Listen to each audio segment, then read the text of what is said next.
رسالة من طالبة أزهرية.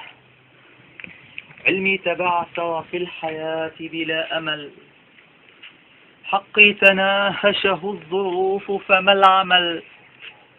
فالأزهر المعهود في تنسيقه ظلم البنات ولا نقاش ولا جدل.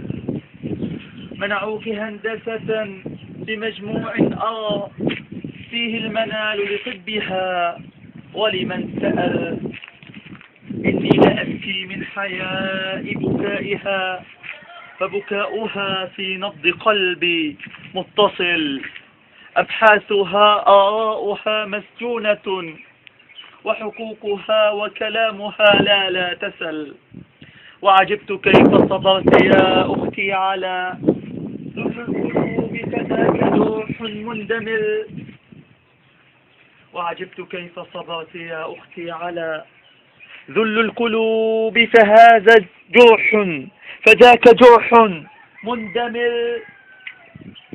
ورويت قصتها فرق لها الورى، والصدق فيها والحقيقة ما حصل. أمي تقول حكاية فيها الجوى، وأبي يقول بملء فيه فما العمل. وأبي يقول بملء فيه فما العمل. وأخي وأختي لا تظن خليلة ملئت حياء والفؤاد على طلل.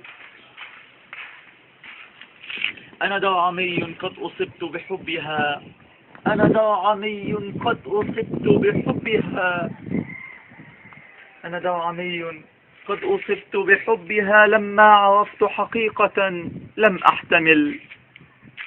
قلبي تناثر قطعتين من الجوى، وأرادت الأرواح أن تبني الأمل.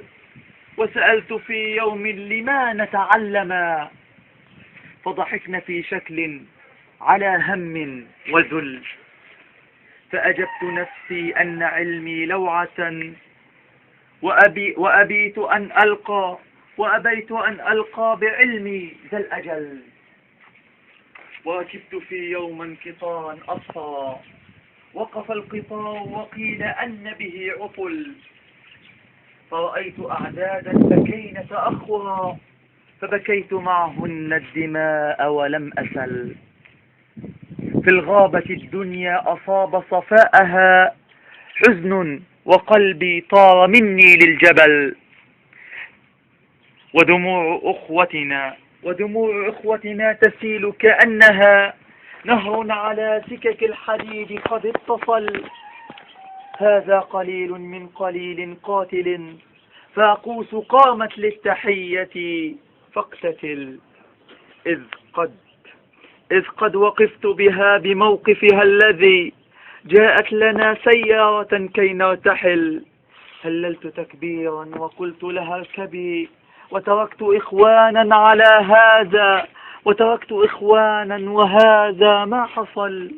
والأزهرية مثل قلبي في المنى، ويقولن للقلب الجريح ستحتفل.